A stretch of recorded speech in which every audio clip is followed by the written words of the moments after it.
Welcome to Fall with the Seasons Leadership Podcast, where we recognize the time in your leadership journey to integrate new insights and knowledge. Throughout the seasons, we'll bring you actionable advice to improve your leadership and life today. Thank you for joining me, Susan Ireland, and my co-host, Debbie Collard. As certified leadership coaches and co-founders of Seasons Leadership, we share a vision to make excellent leadership the worldwide standard. Learn more at seasonsleadership.com. Join us in making positive leadership the norm rather than the exception. By listening and engaging in discussions featured on this podcast, you help us bring leadership excellence to the world. Thank you for joining us. Yeah, thank you to everybody for joining us today. And speaking of leadership excellence, our topic today, what good leaders do is they care about their customers. Because why are you in business? If you don't have any customers, there's no need for you to be a business. And so you need to take care of those customers. And so our topic today is near and dear to my heart. Although, Susan, I would say that wasn't always true. I didn't, early in my career, not only did I not care much about customer service, I would have trouble describing who our customers were. I just knew, here's my job, this is my boss, make boss happy. That was the process. Right. I wouldn't say you didn't care about it. You just didn't think about it. I didn't think about it. It wasn't on my radar screen at all. Right. And then relatively early in the career, though, I got into a thing. I was always getting brought up to do these special projects that kind of nobody else wanted to do. And we've talked about on that in other aspects. And it was good for me because I learned new things by doing this. One of those things was this thing called Knock Their Socks Off training that the company had invested in. I know, funny name, right? I don't remember that training. That's funny. So it might have been localized, who knows, but they had made a big investment, brought in these consultants, going to train you in customer satisfaction, knock their socks off. But despite the fact that it had a funny name, the training was kind of interesting because they put us in like a call center environment and had us take a call from a customer. It wasn't really, they were pretending to be the customer, and then played back to us what we did right in the call, what we didn't do so well, how we could do it better. So it was pretty good. But the biggest thing out of that was I started paying attention. It's like, wait, who's my customer? My customer isn't just like the end customer of the product or service of the organization I work on. I also have customers inside. Right. So someone in a different function or a different, if you look at a process and who I hand my stuff off to is my customer. So I started paying attention to all that kind of stuff. And I was like, wow, this is kind of trippy that there's all these customers for me to pay attention to. But I also started paying more attention to kind of customer service I received. Yeah. Well, we can get going on this because there are so many examples of customer service that to be nice might be less than optimal.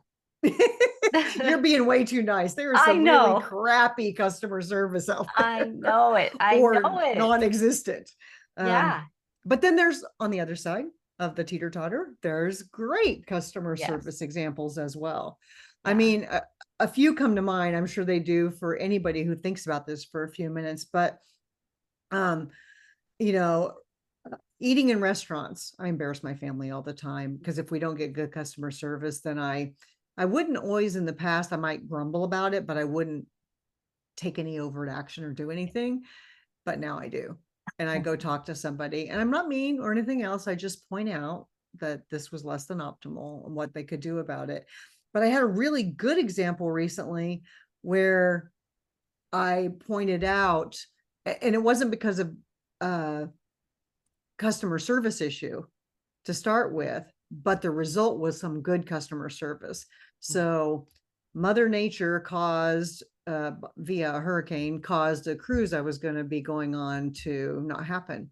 And so I called the cruise line to say, hey, I know you guys can't control the weather, but anyway, we could get a refund for this. And they were very nice. Ultimately, I did get a refund. But even if I hadn't, the point is they took care of me as a customer. They Yeah. cared about me. I felt they cared about me Right. in the way they responded to me. In a not so other side of the example, just today, this morning, my Oh, husband has been getting referred to a specialist for an issue he's got going on. And it's not life threatening or anything like that, but they had scheduled him, then forgot about the appointment. Then he went in for the appointment today and they said, oh no, the doctor's not even here. We're not planning to do oh that my today. gosh. We're just going to talk to you.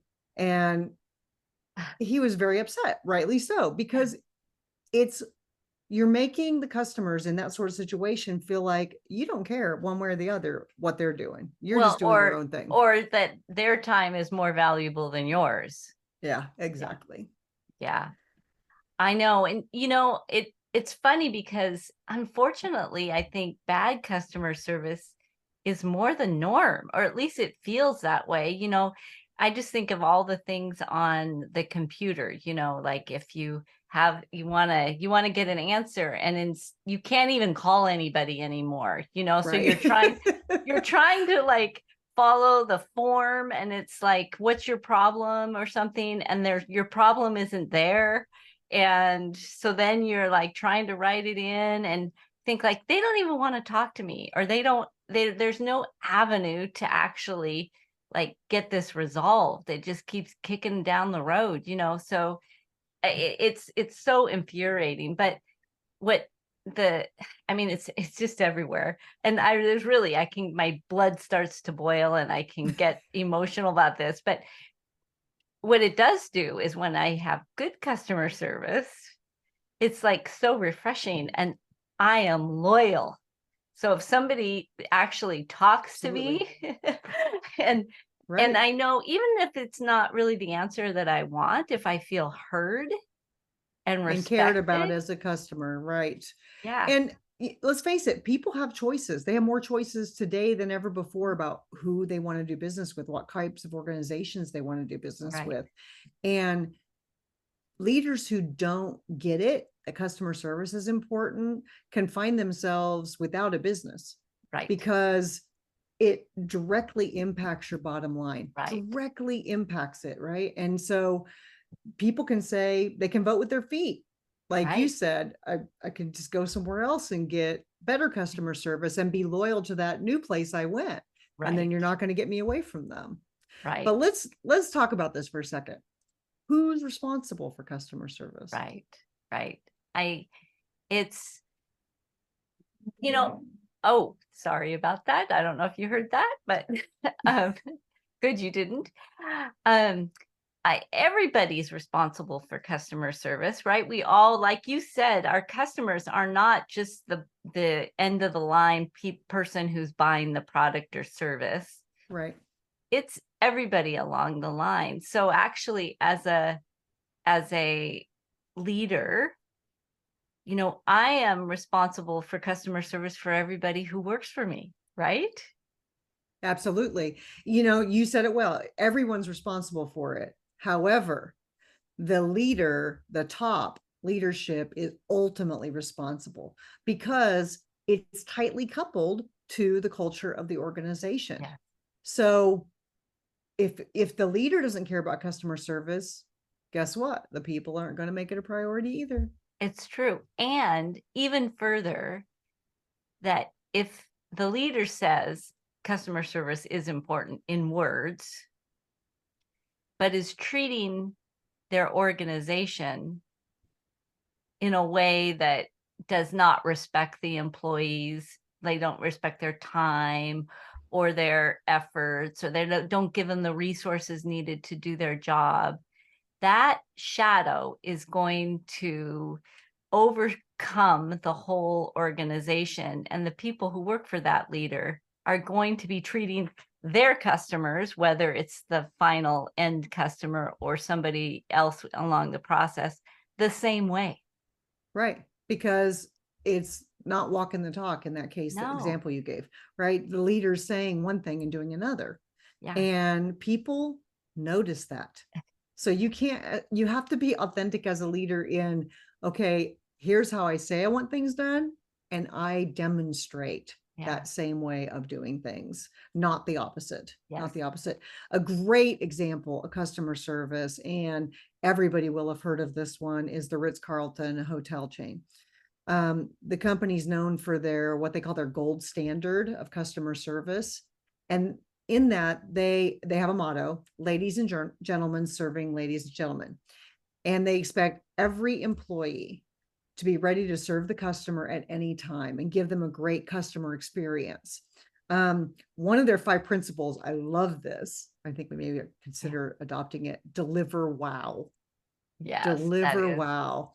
And it's about the ultimate guest experience. And um, they do, they walk the talk there. They do daily stand-ups in every department. Yes. The leader is responsible for making those happen and for doing the same things, demonstrating what they want the rest of the employees to do underneath of them. And so I happen to have the pleasure of being on a board with Hort Schulze when he was the CEO of the Ritz-Carlton. And he told this story, and he said, um, we had a electrician changing light bulbs throughout one of the hotels. And a customer came up to him at the bottom of the ladder and said, excuse me, I can't find anybody I need. The electrician real got down off the ladder immediately, safely, um, and help the customer. He wasn't in charge of that. He could have said, "Oh, I'm sorry, that's not my department. You need to go Right. talk to blah blah blah." But he Right. didn't. He helped the person, and he helped them to the point where they were handed off to another person Yes. with him standing there, and he made sure their problem was going to get resolved. Then he Yes. went back to changing his light bulbs. So it just goes to show you that that permeates and is baked into the culture of the Yeah. Ritz-Carlton organization. And that's what leaders need to Right. do if they truly care about customer service, which Right. they should. Right. It really reminds me. Sometimes I hear from people that I coach, like I've got a problem in my organization. I don't like the attitude, or we're not. We need more accountability, or something, that is needs improvement. Well, the first question is how are you demonstrating that? Right. Right? It's uh yeah, it's a If little you bit don't care obvious. about it, no one Mhm. else will. It's true. And conversely, if you do care about something and demonstrate that, everyone will. It's And true. therefore, it will be part of the culture. Right. Employees watch what leaders, we've said this a million times, right? Yes. Employees watch what leaders do and say all the time, even when you don't know that they're watching. And that tells those employees what you're focused on and what you care about as a leader, what's important to you. So they just have to walk the talk in their actions Yeah. every single day. Right. And sometimes, I mean, uh leaders are busy. They've got a lot on their plate. They're fighting fires. And y- I remember feeling this way sometimes, is like, who is paying attention to me? I'm just doing my job just like everybody else.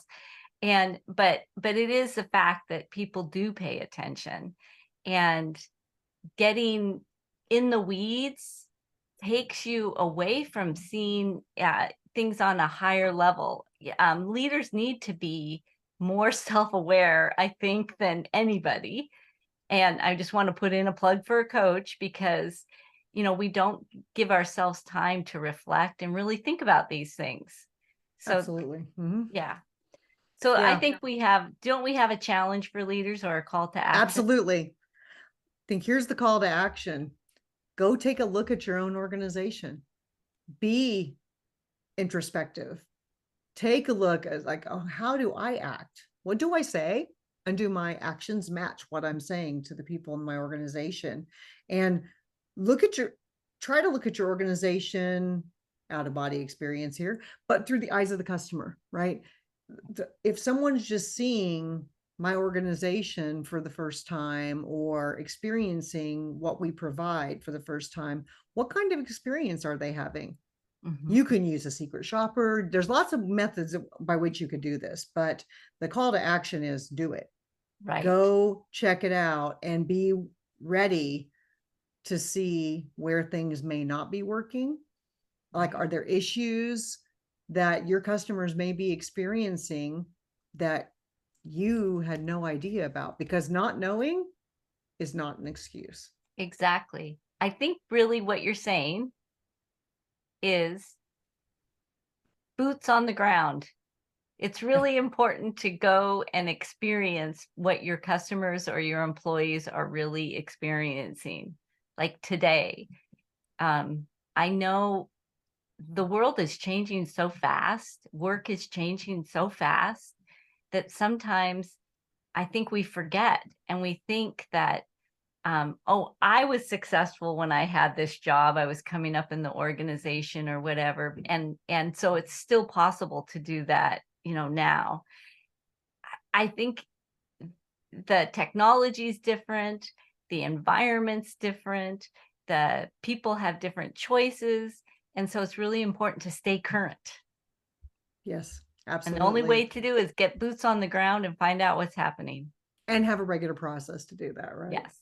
Yes. So that's our call to action from Seasons Leadership. Get out there, figure out what your customers are experiencing and what kind of example you as the leader are setting, what shadow you're casting, as Susan would say. Right. So, okay. Well, thank you, listeners, for joining us for the Seasons Leadership Podcast today. We hope you're able to take these words of excellence with you to help strengthen the organizations and communities and your leadership in which you live and work. And we have a special bonus announcement today. Please join us for a free live webinar with seasoned leader David Spong. It's going to be held from 5 to 6 p.m. Pacific time on October 17th. That's coming up in just a few weeks here. By hosting this live free event, we're hoping to connect with leaders at all levels that are part of our Seasons Leadership community or on our subscriber list and beyond. So please forward it to other people, bring a friend if you come to the live event, because it's a great opportunity to talk to David about how to create a successful culture of your team. You can talk to him about customer satisfaction, Yeah. get his take on it, how to establish a leadership filter. David writes for us in a Patreon exclusive column, Lessons in Leadership, which is wonderful. And you can get those too by joining and subscribing to our community on Patreon. Visit patreon.com/seasons leadership to sign up. David will answer your questions live about his career and his best leadership advice, so don't miss it. Until next time, we're sending you positivity for integrating the new insights into your leadership and life. Thank you for joining us.